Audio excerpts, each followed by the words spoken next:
Jika saya ditanya apa sih bedanya orang Cina, Indonesia dan Malaysia, tentu saya akan bisa jawab pertanyaan itu dengan mudah karena saya sudah punya referensi tentang itu. Tapi bila saya ditanya apa bedanya antara orang Cina, Malaysia dan Singapura, terus terang saya tak bisa jawab dengan pasti, karena keduanya mempunyai banyak kesamaan dalam hal fisik, tradisi budayanya, keduanya sama-sama berbahasa Mandarin dan menggunakan nama Cina asli. Saya sungguh tidak tahu karena tidak mempunyai informasi tentang perbedaan antara orang Cina, Malaysia dan Singapura. Bagi siapa saja yang punya informasi perihal itu, tolong bantu saya untuk menjawab pertanyaan tersebut ke dalam kolom komen video YouTube di bawah ini untuk menambah wawasan saya, karena itu akan bermanfaat bila suatu saat saya harus berhubungan dengan orang Cina, Malaysia atau Singapura. Saya adalah tipe orang yang suka belajar apa saja karena dengan belajar saya bisa bertambah ilmu pengetahuan saya, dan semakin saya banyak belajar maka saya akan semakin sadar banyak yang saya tidak tahu. Buktinya beda orang Cina, Malaysia dan Singapura saja saya tidak tahu. Dengan banyak belajar selain menambah pengetahuan juga semakin saya bisa mengenali kelebihan dan kekurangan saya, sehingga saya bisa lebih mawas diri dan waspada dalam menghadapi kehidupan yang penuh dengan ujian dan masalah serta perubahan dalam setiap derap langkahnya. Agar untuk bisa menjawab permasalahan yang demikian kompleks dalam kehidupan di dunia ini, maka sangat penting bagi saya untuk terus belajar dan belajar agar saya semakin mengenali diri saya, sesuai dengan sabda Nabi Muhammad dalam ajaran agama Islam bahwa semakin kita mengenali diri kita maka kita akan kenal siapa Tuhan kita, yaitu Allah.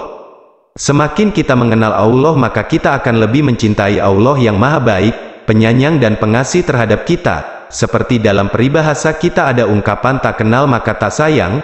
Ungkapan itu sangat logis masuk akal karena bila kita tak kenal seseorang maka tak mungkin kita bisa menyayangi orang tersebut. Tapi untuk menuju langkah menyayangi dan mencintai seseorang, kita harus mengenali terlebih dahulu siapa orang tersebut, bagaimana watak dan perilakunya. Untuk itulah saya harus terus belajar dan belajar. Karena untuk menuntut ilmu itu tidak mengenal usia muda atau tua, seperti sabda Nabi, tuntutlah ilmu sejak dari buayan hingga liang lahat. Itu artinya menuntut ilmu itu wajib sepanjang hayat masih dikandung badan. Sampai dimanapun dan kapanpun, bahkan sampai ke negeri Cina seperti kata dalam pepatah. Untuk itulah wajib bagi kita belajar untuk menuntut ilmu dunia dan akhirat sehingga bermanfaat untuk diri sendiri dan orang lain. Ujung semua itu agar kita semakin mengenal diri kita yang demikian kompleks, di dalam diri penuh dengan perubahan gerak hati dan pikiran, serta di luar penuh permasalahan hidup yang berubah-ubah yang membuat hati susah senang silih berganti. Semakin kita mengenal diri, semakin kita mengenal dan mencintai Allah, sebab kita ini adalah makhluk ciptaan Allah. Baiklah, saya hendak ambil satu analogi untuk mempermudah pemahaman ungkapan tersebut. Bila kita mengenali cara kerja suatu alat yang canggih, misal smartphone, tentu kita akan mengagumi betapa hebatnya orang yang menciptakan smartphone tersebut. Demikian pula semakin kita mengenali diri kita dan alam semesta ini yang mustahil bila tidak ada penciptanya, tak mungkin muncul ada dengan sendirinya. Tentu semua yang ada dalam kehidupan ini ada penciptanya, yaitu Allah yang maha hebat dan canggih. Akhir daripada kehidupan dunia yang fana sebentar ini adalah kematian. Orang boleh ada yang meragukan keberadaan Allah, terlebih orang kafir, tapi saya yakin seyakin-yakinnya bahwa tak ada yang meragukan kematian, termasuk orang kafir pun pasti yakin bakal mati. Setelah kematian, kita sebagai orang beriman pasti yakin adanya kampung akhirat, tempat kita pulang untuk menjalani kehidupan kekal abadi.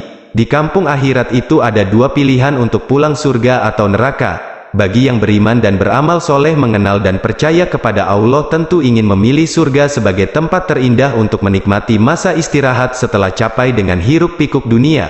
Sedangkan bagi orang kafir yang tak beriman kepada Allah dan kehidupan setelah mati di akhirat, itu juga pilihan dia sendiri dengan segala resiko yang hendak ditanggungnya.